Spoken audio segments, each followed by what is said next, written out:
Welcome to the podcast. Today we have a truly multifaceted artist whose work spans literature, music, and performance. Meet William John Titus Bishop, we'll call him Will. He's an author and musician with a deep passion for Renaissance literature and modern psychoanalytic theory, which is interesting. Currently pursuing a PhD at the University of York, Will aims to make academic topics accessible to broader audiences. This is going to be interesting. So, we're going to talk about you associating Shakespeare into music. Like, Well, I um, never really thought you could do that. I never thought that you could incorporate, like you saying, what you're saying is that I'm, William Shakespeare's sonnets are more like music to your ears. Sorry. um, I, um, yeah, I guess. It's certainly the case that they were put to music in the That's Renaissance. It's certainly that's awesome. they certainly were kind of there would have been a musical accompaniment to the sonnets. That certainly That is true. that's awesome. Um, So, that's yeah, no, yeah, everyone Will's literary journey delves into the depths of Shakespeare's sonnets, exploring themes of desire, love, and the psychological intricacies of art through Jungian and Lacanian lenses. that the particular piece that you're speaking of, yes, was a project that I started while I was studying. While I was still studying, um, I started that project um, because I was studying Shakespeare, and I started that project because um, I wanted to write a book about it. So I thought, right, I've got the opportunity. So I started to write a book about it. And that was picked Yeah, up Shakespeare's by, sonnets, alchemy, and individualization. yes, that was what I was studying at the time. And I thought I would put that into a book. And I was lucky enough to have that picked up by some publishers. And yeah, that went okay. This is like my fantasy is to be like in Shakespeare. My favorite um, play is Merchant of Venice, and I recently saw a version of Romeo and Juliet the other day. Your book, Shakespeare's Sonnets, Alchemy and Individuation, offers a profound analysis of Shakespeare's evolving subjectivity. But as a musician, you're also classically trained as a cellist, double basses combined with your skills in the acoustic guitar and piano, and That, you create a unique sound influenced by Laura Marling, Leonard Cohen, and Bob Dylan, and your music characterized by its melancholy vibe and strong vocals demands full attention to appreciate the depth of your lyrical storytelling. Wow, like I have a lot of intro to go through, but I'm just going to stop right there. But I will say that you have three full length albums. One is mhm. called Americana, which you want to talk about. You have songs A Few Good Men, Before the Flood, I Dreamed I Saw St. Augustine, and Lady of Our Sorrows. I can see where the sadness of the song comes from. So that was released March 26th of this year. Yes, it was. Now Um, that yeah. that Lady of Our Sorrows, now that marks a significant evolution in your musical style because it was recorded in Brighton and it features a diverse Exactly. array of musicians from various genres, blending traditional elements with modern influences to create a unique sound. And the album continues your exploration of new sonic landscapes while maintaining honest storytelling. This is like, who are you? It's funny. Well, no, that's interesting. That album is was interesting for me because I was I've always written folk songs, singer-songwriter, folk music, traditional kind of folk music. And I started listening to I started listening to a load of sort of lo-fi hip hop with all the synthesizers and the electronic beats and all of that side of things. And I started listening to this, and I was thinking, well, could I put this with folk music, and would it work?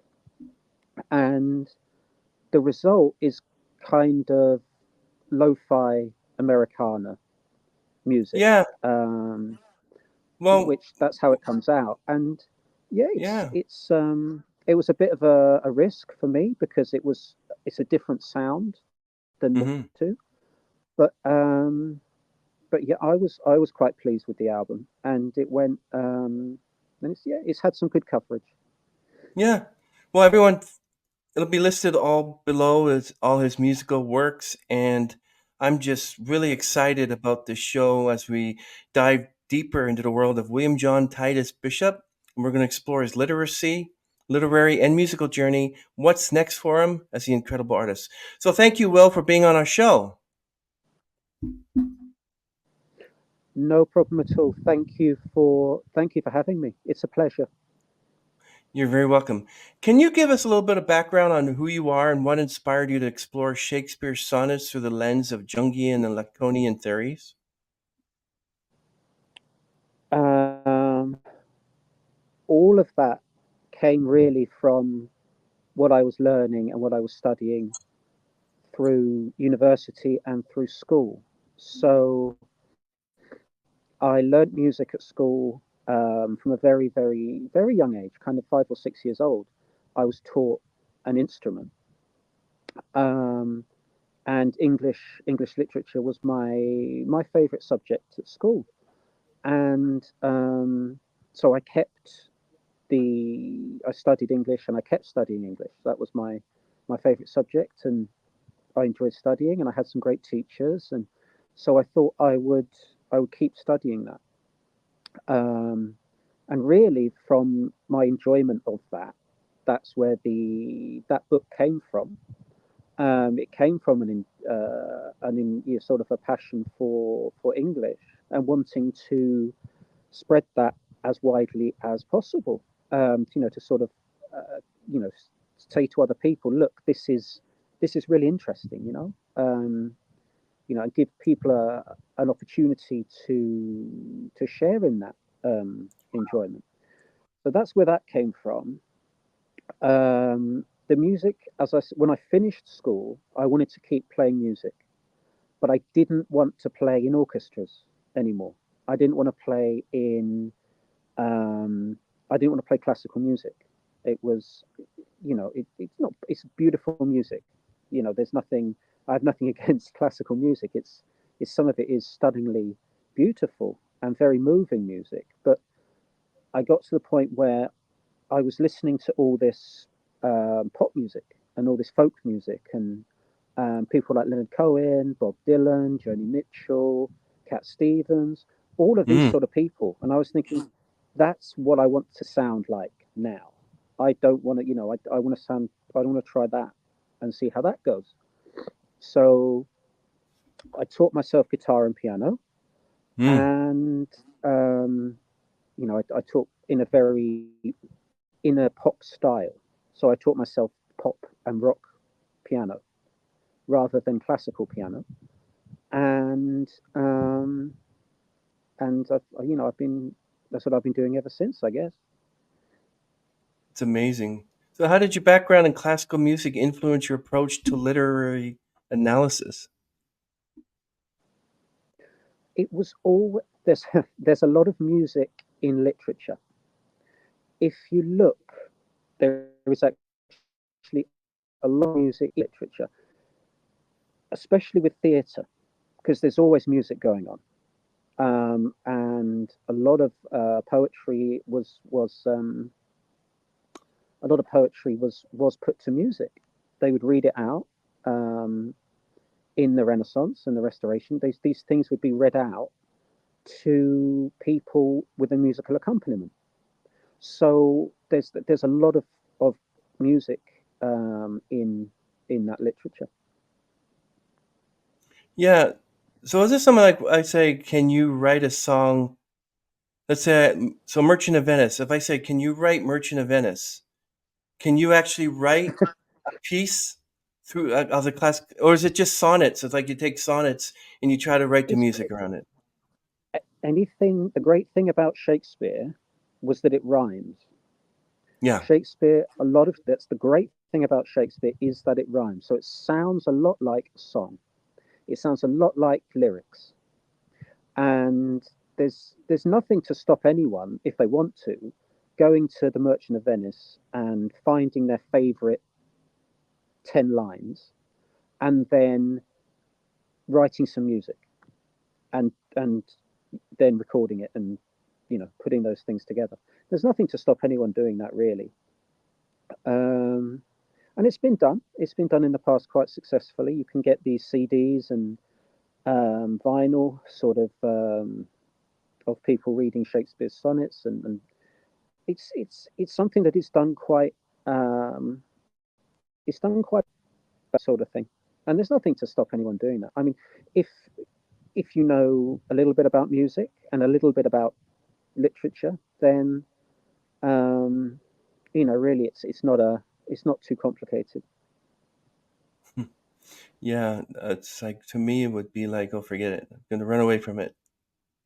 Uh, it was The that would that only be reason people, I will say before you go on, the only reason people find these things difficult is because they're not being explained properly. There's nothing really, really difficult in Shakespeare. There's nothing difficult about making music. Some of the best music is the simplest music. Some of the best music is very, very basic. Some of the best songs have got only three chords. Some of the best songs have only got two chords. It's these things aren't difficult. I think what's important is that you have the right person explaining these things to you, um, because it's not there's nothing there really which is impossible. when you say any music? I'm thinking like Queen's song Bohemian Rhapsody. It first starts out as, is this the real life or is this fantasy? But then he That is says, Mama, I killed a man. Like that does not make sense. Does that make sense to you? Freddie Mercury is very, very interesting as a person because he had a classical background. He was taught classical music and he was a classically trained pianist. So a lot of his music and a lot of Queen's music is very, very technically accomplished I like because that. he had Yeah. that background. And so it is very, very, it isn't, it's great music, but it is from definitely from a classical background. Queen is definitely. Um, I think really the question is, does it have to make sense? And does it have to? I personally, I like lyrics which do. I like a lot of Leonard Cohen, for example, because he tells a story. Because it's a very kind of it's very lyrical, and he kind of beautiful sort of descriptions and all that kind of thing. I prefer that myself, but a lot of people really like music which is just a stream of disconnected words. And a lot of people really, really do like that. So um, it worked for them. So. But music is supposed to be written. I always ask the artist about what experience was behind certain song.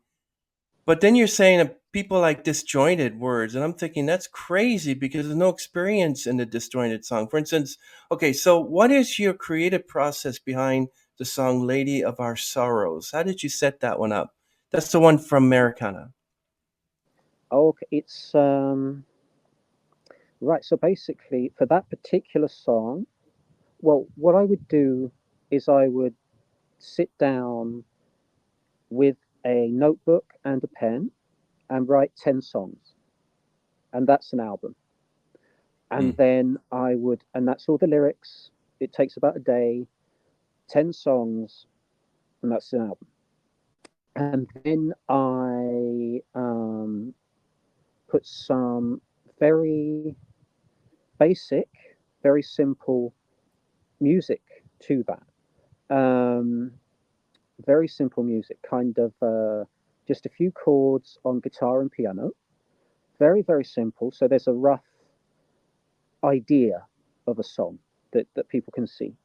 And then I take all that to a music studio with some other musicians, and we work on those together.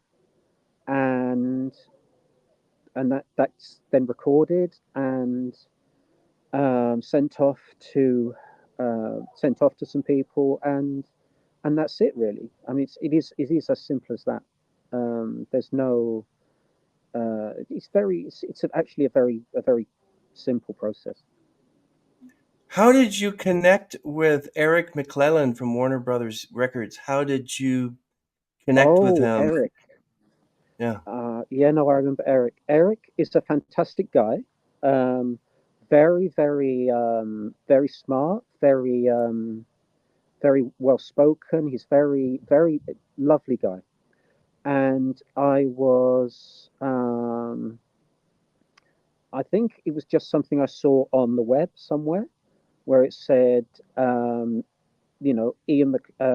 McClellan is in South London on this day in this studio. You know, come along and have a meeting about your music. And so I thought, okay. And he is, I think he's still head of A&R at Warner Brothers. So he is very, very, he's very, very well connected and in the music industry. And so I thought this is a great opportunity to see what these guys think. These are the people that you should be talking to. I'm thinking I may as well put this to someone who has some actual Hmm. say in what happens. And I I went along with a guitar, and there was a room full of rappers. I remember rap and R&B, and all the other musicians there were rappers or R&B artists or soul singers or funk singers. They were all. It was a completely different genre, and I was the only guy sat there with a guitar. And I thought, okay, let's see how this goes. So I sat down with Ian and I played him a song. Um, and I said, "What do you think?" I said, "What do you think?" And he said he was very honest, which was great, which was I appreciated. I really appreciated that. He said, "It's good, and you should carry on, keep playing music, but it's not something that Warner Brothers were interested in at that Mhm. time." And this is I half expected that because they were clearly looking for they were looking for a different genre for a start.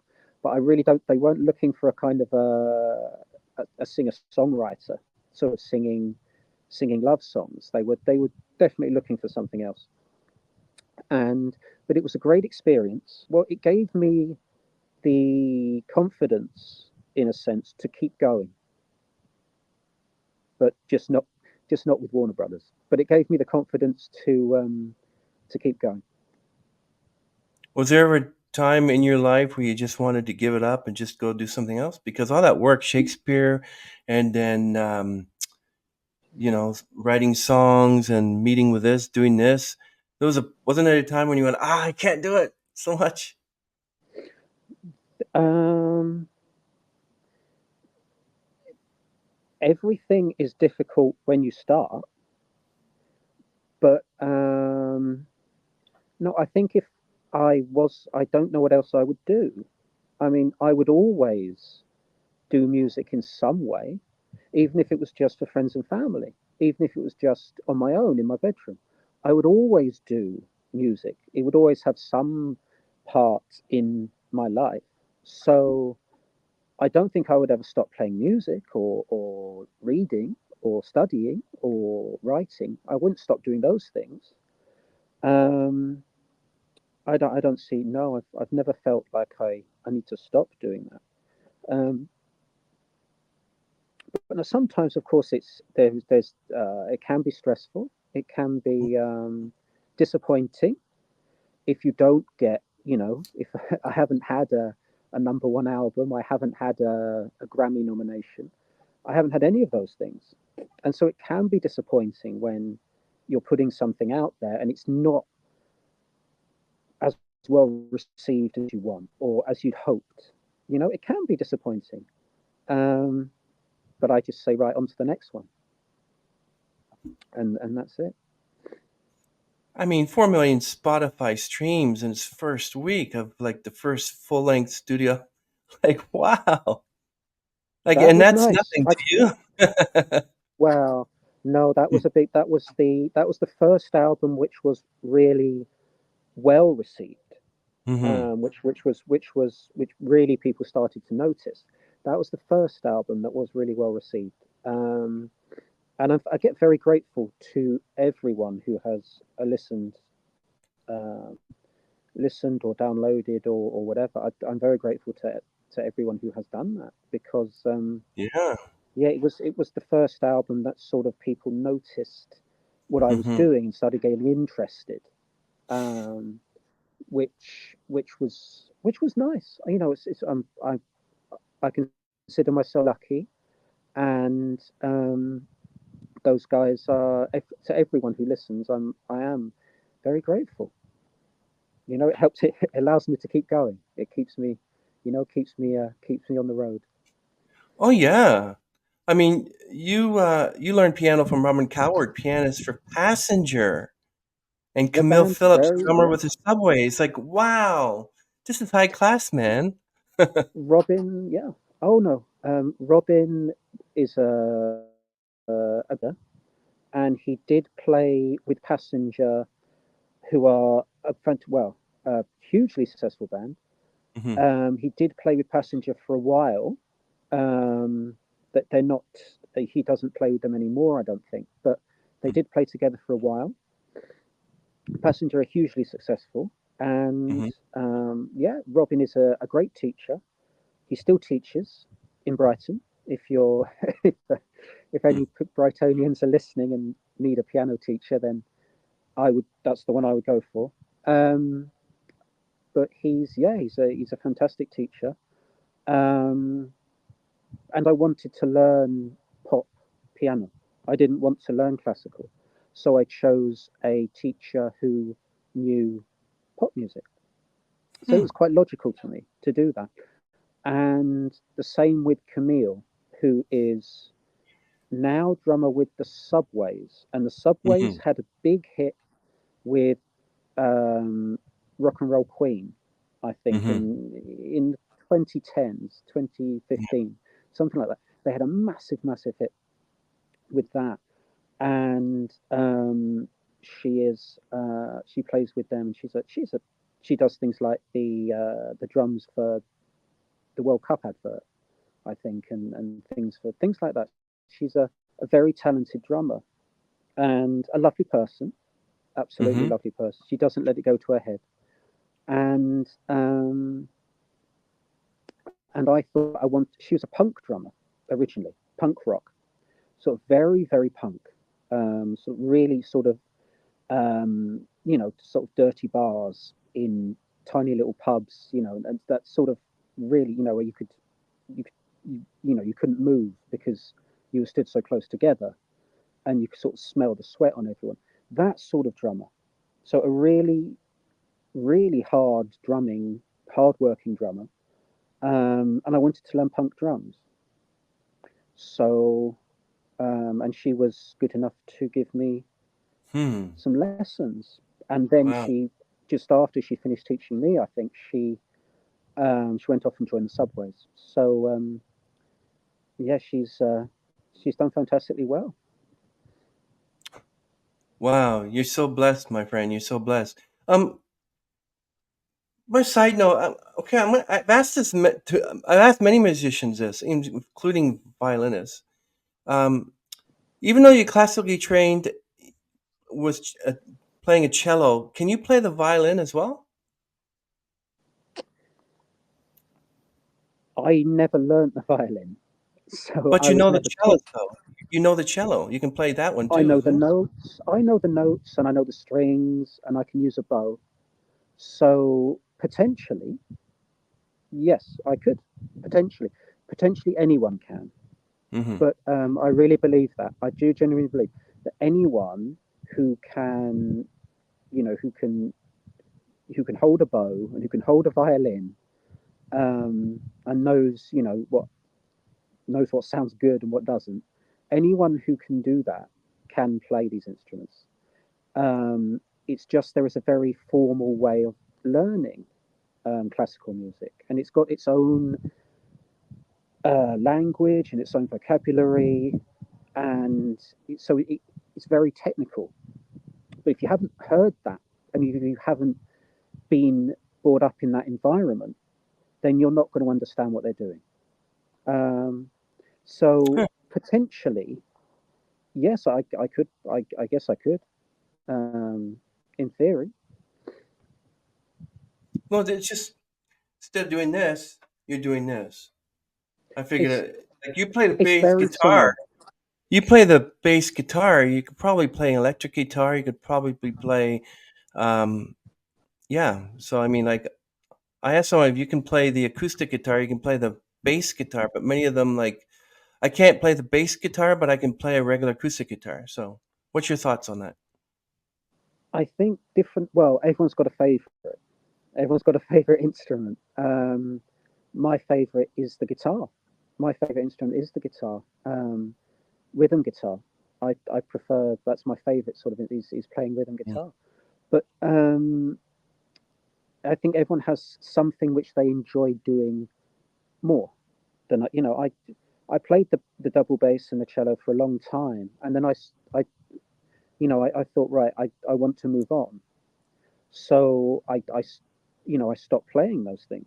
I can still, Mm. if someone gave me a cello, I could still play it, but I stopped doing those. I wanted to move on from that, and I think there's nothing to stop you playing the bass or the drums or whatever, but if it's something that you enjoy and something that you're getting something out of, then you're going to do it more than anything else. Are you so proficient in piano that you could play something like a Chopin or Mozart piece, sonata? N- Not with piano. No, unfortunately, I'd love to say yes, but I can't but I can't because the piano that I learnt when Robin taught me piano, it was very much in the style of bands like Passenger, Hmm. of people like Elton John, of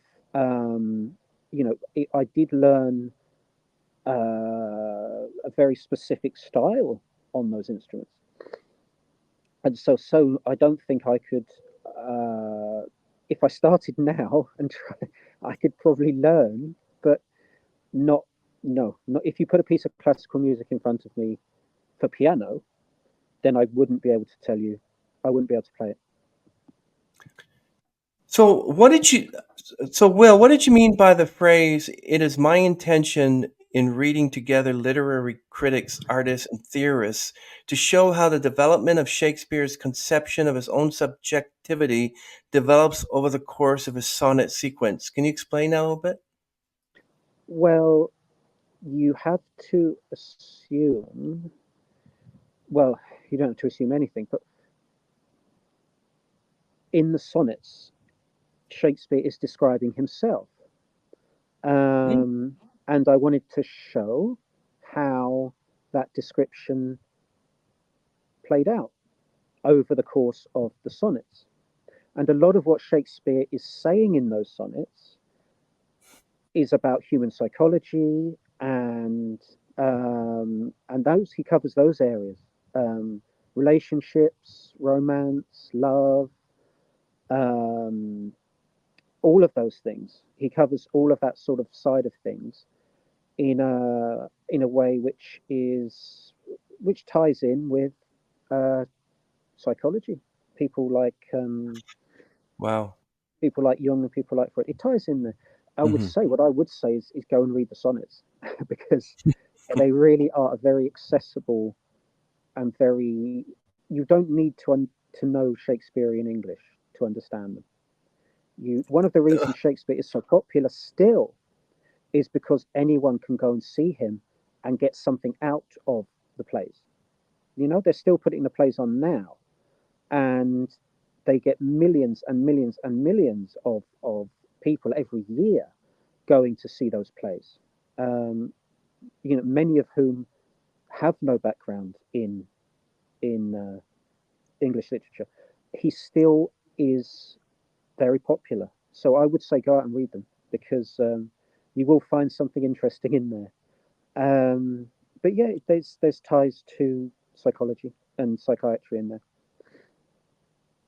That is amazing, Will. I've never met anybody so passionate about Shakespeare before, except myself, of course. No, but I'm He's nothing good. compared He's to a good like. one. I mean, yeah, you're currently pursuing a PhD, University of York. So, what's your motivation for doing that? What is that going to do for you? I mean, your music. Do you need it? Um, well, that raises a slightly bigger question about what we do need to do. I mean, I don't need to do music. I don't need to do. I don't need to do study. I don't need to study. I don't need to go to university and pursue the PhD. I don't need to. I never need to write a song again. There is no. There's no need to do that. But um, but that is what I have chosen to do. Is the first thing, and because there is a um, because people want me to. Hmm. Not everyone, no, not everyone. There are, there are people, not everyone can be a fan, but there are a lot of people who, um, there are a lot of people out there who do want me to keep playing, and they like the music. They're enjoying it. It gives them some pleasure. It's people. People need their entertainment. People need their sort of people need that. It's a big part of people's lives. If you take that aspect out of people's lives, then that's people start to get very angry, and people do need that. There is a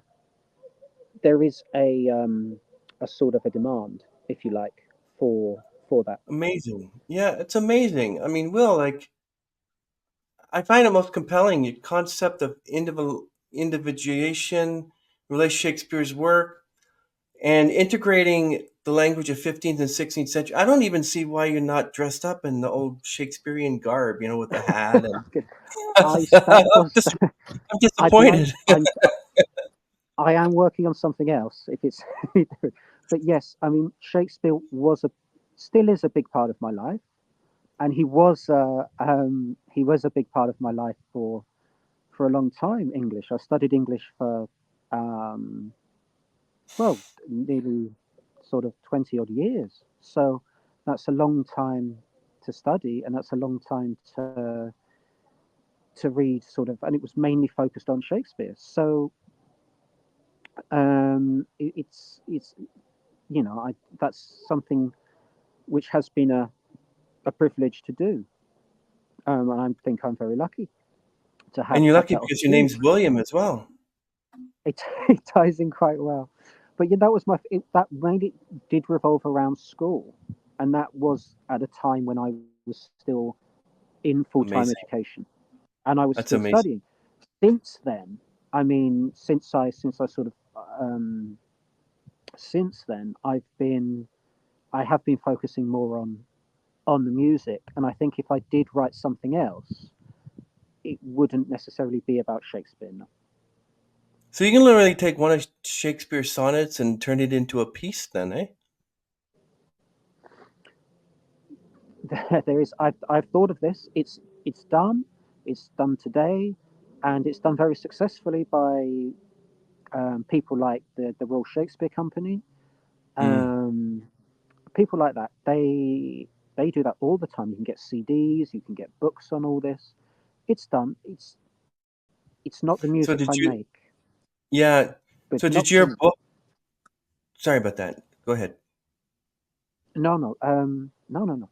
It's just not the music that I make, and that it has a very limited audience.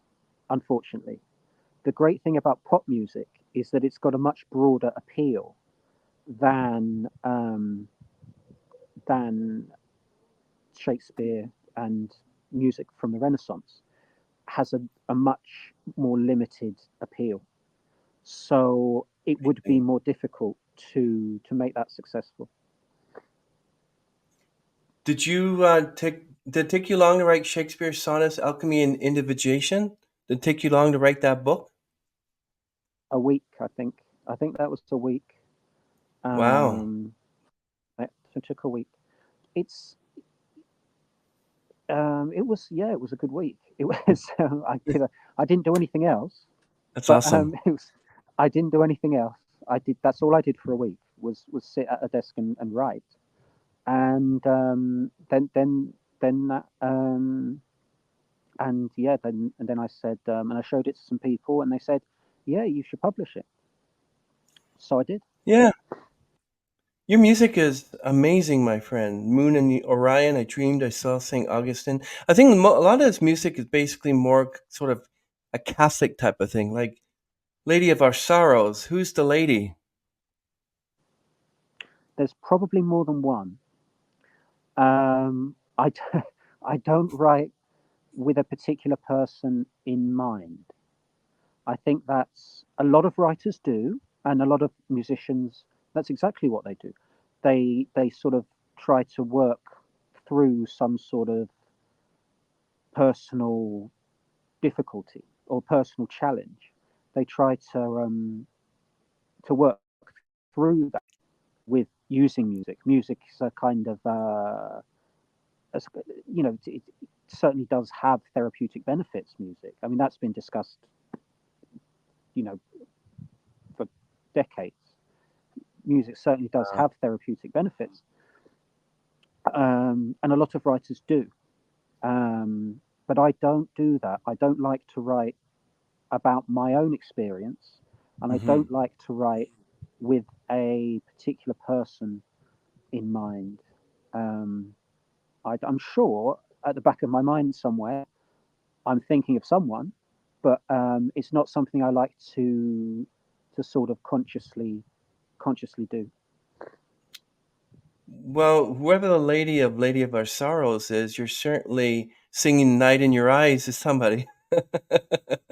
It does. Um, It's sort of I'm sure there's someone in the background there yeah, that is that's awesome. the inspiration for that. Um, Yeah, but I'm sure someone must have inspired it. It's just it's not something I'm sure they did. I'm sure I wasn't thinking about it when I wrote it, but yeah, I'm sure there's someone out there who is there's someone out there who's responsible. Yes, I'm sure. yeah. What do you want people to take away from your music when they listen to something like "Before the Flood" or "A Few Good Men," which I think you wrote about the movie "A Few Good Men," or is that totally not related? That actually, the idea for that one came from a. The idea for that came from I was listening to a British folk artist called Laura Marling, who is a wonderful singer-songwriter. She's a fantastic example of, well, my favourite example of British folk music. Um, and she's just released another album recently. I think she's released an album, I think this week, about and she's Wow. about God knows what, but again, a fantastic example of folk music. and I would highly recommend Laura Marling. But I think I was listening to a lot of her stuff at the time, and the idea came to me out of listening to some of her stuff for the title. I know it's used in other places. I think there's a film, and I think there's probably a poem somewhere. But that came out of listening to some folk music. Yeah, very very nice, very nice. So when people listen to everything she wrote, or it used to go like that, and now it goes like this, you like, what do you want people? You want people to come up to you and said, I don't remember you at all." Really resonates with me. Like, what are you looking for? That like, what kind of questions are you getting? I'm saying that right. What I um, if people enjoy, not everyone is going to like everything. Hmm. This is the trouble, um, and sometimes, whether for the better or not, people can be quite vocal about their opinions, and they can. People do like to share their thoughts, and which is a great thing. People should have an opinion, and they should say what they want. I mean, I have nothing against that. Um, but music is a very personal experience, and it is very. It's linked to who you are, and it's linked to your personal history, and it's linked to your relationships, and it's linked to your family, and it's linked to all of these things. Is music is a very individual and very personal experience. So I can't possibly say how any of that will affect anyone. I can't I can't know how how somebody's gonna receive what I've put out there. I can't prejudge that at all. That's the scary thing. You don't know what people are going to think. That's the thing, which is which is that's the thing. But I would just like them to enjoy it, and to get something, to make them, make their day better. You know, Yeah, I agree with you. a lot of artists are writing as a way of coping with something. Something terribly difficult has happened in their Hmm. lives, and some some crisis or other, or something, um, which would, which would be devastating if it happened to me. That's something like that. That would be totally devastating, of course. Um, and a lot of artists are writing as a way of dealing with that, of course. But I don't think, unless you knew that beforehand, you would get that from the song. So I think what it means to you is what it means to you. I mean, I don't think it adds to it if you know the backstory. Then it gives the whole thing a little bit more depth, if you like, and it gives you something else to think about. But I I don't necessarily think I wouldn't have got that from from any of their songs. Um, but if that is how the guy is coping with um, his particular sort of difficulty, um, then yeah, wow, um, that's that's a yeah, that's a oh, oh, that's a pretty heavy thing. When I write a song, I don't necessarily want the listener to feel the same as me. I just Mm. want them to feel something, you know, Wow, I like something that. which you enjoy. I just want them to feel something good, and which they feel better after listening. They I don't necessarily want them to relate to me. Your music is so like so it's just real. It's really there. Like you spend a lot of time on it because you want to make sure that you know your personal experience, but you want people to feel something, which is interesting because another guard to change is something where you just feel something. How do you how do you balance your literary pursuits with your music?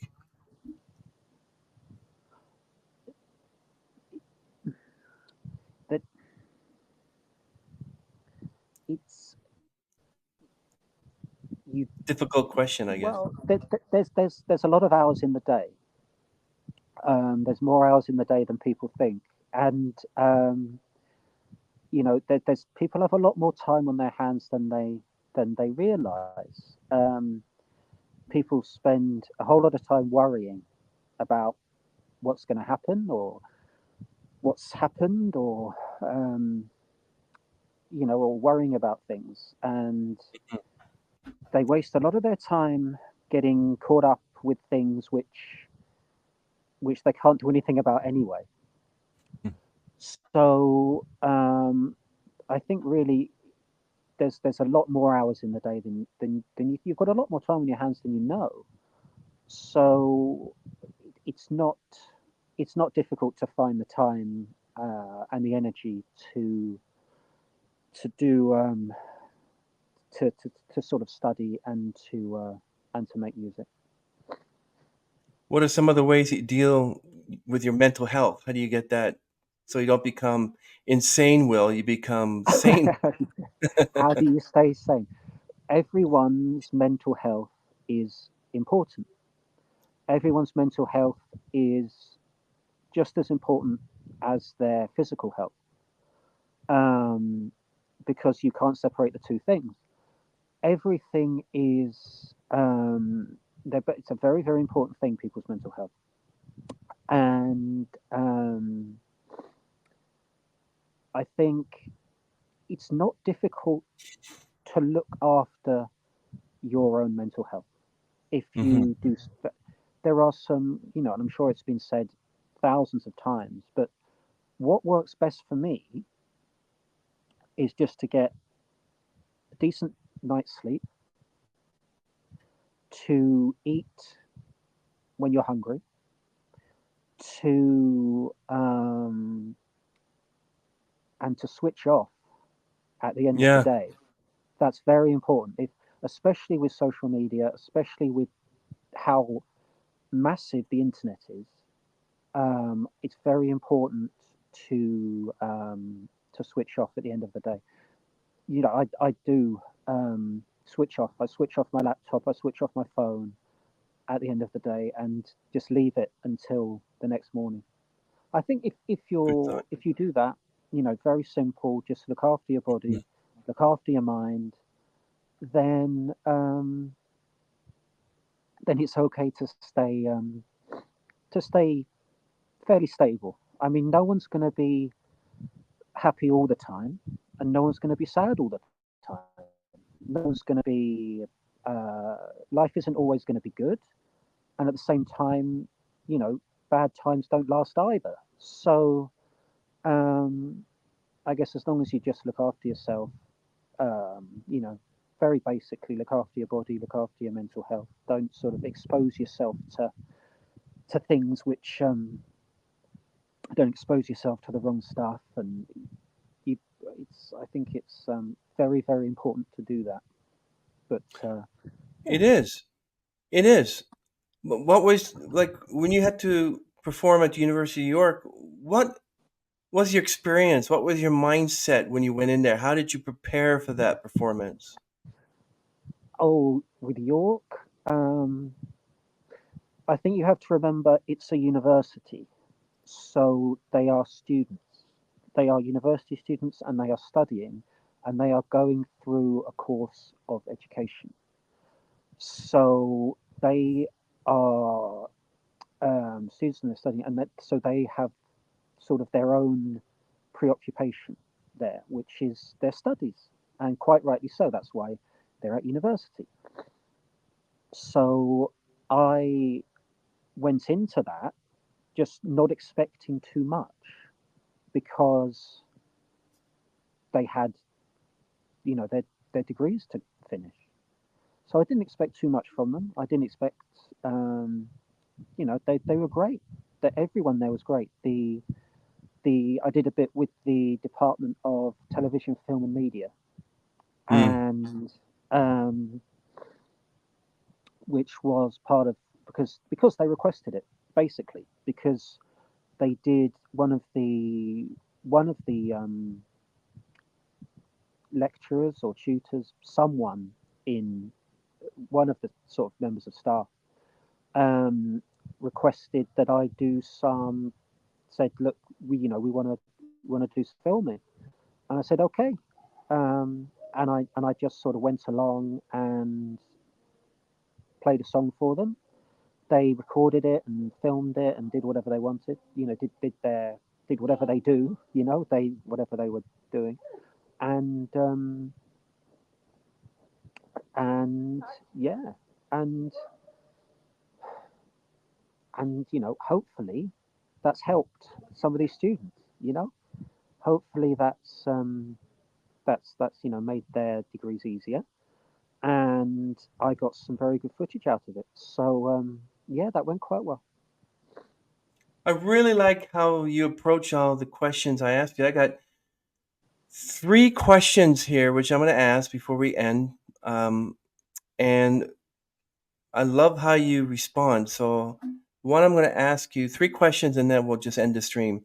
Um, the first one is, what has been the most rewarding aspect of your musical journey so far?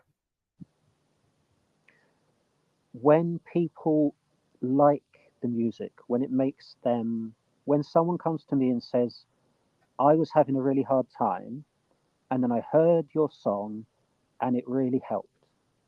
Mm-hmm. Or when someone comes up and says, I was this has made me feel better, or this is or just simply, I'm really enjoying this. If it's kind of making a positive difference to people in some way, that's the nicest thing. That's awesome. So, how do you see your work evolving in the future? Oh, there'll be lots more, but there'll be lots more. Um, I think the last album, I was happy with the sound. I was happy with how the album sounded, and I was happy with the lyrics, and I was happy with the musicianship.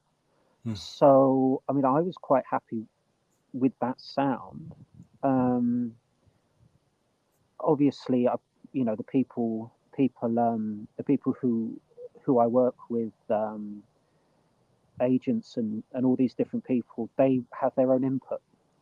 So I have to take what they say into consideration. But with the last album, with the last two albums, I was quite happy with the sound. Hmm. So hopefully, hopefully, more of the same. Wow. So, what advice would you give to up and actually, you know what advice would you give to up and coming musicians and Shakespearean actors? Because I think maybe this can help them. Truly. Oh, there is definitely a link between actors and musicians because they both appear on stage, and um, putting on a performance is something that is taught in schools and universities. There's definitely a link there, and that's actually, if you do go into that in any detail, it's a very technical thing to do. Um, but there's definitely a link there. Um, and I would say the best advice that I could give would be, if you find that you're not enjoying what you're doing, take a break. Don't get down. Don't get down on yourself. Don't get down on other people. Don't get down on the music. Don't get down on the industry. Don't get down on Shakespeare. Don't get down on your teachers. Um, what I would say is um, just have a break. If you're not happy and if you don't like what you're writing, you don't like the performances, and um, and the ticket sales aren't great, and you're not getting good feedback, and if any of that is getting to you, then just take a break. It's not going to go away. People are still going to be listening to music, in 3 months' time. So I would say the best advice would just be step back, take a break, and then when you're feeling refreshed, when you're feeling better, go back into it. Wow, I'm feeling refreshed already listening to the words coming out. I'm thinking, wow, this is awesome. What a great opportunity to interview you, Will. I really appreciate this. Um, Thank you for sharing your profound insights, creative journey with us today. And I think, yeah, your exploration of Shakespeare's sonnets through the lenses of Jungian and Lacanian theories, your unique perspective and interplay between desire, love, and art is awesome. So I love the music from Americana. Everyone, it'll be linked down below. But he also had several albums: Universal Love, keeping some kind of a record, demo tapes, Auto recordings, Waves of Wire. He's got a whole bunch. Deja Vu is a good one. That was a few years ago. Um, but thank you so much for your dedication to pushing the boundaries of both literature and music. It's truly commendable. We wish you all the best in your future endeavors and can't wait to see what you create next. All right, so thank you, Will. I really appreciate you giving me the opportunity to interview you, and look forward to hearing more music.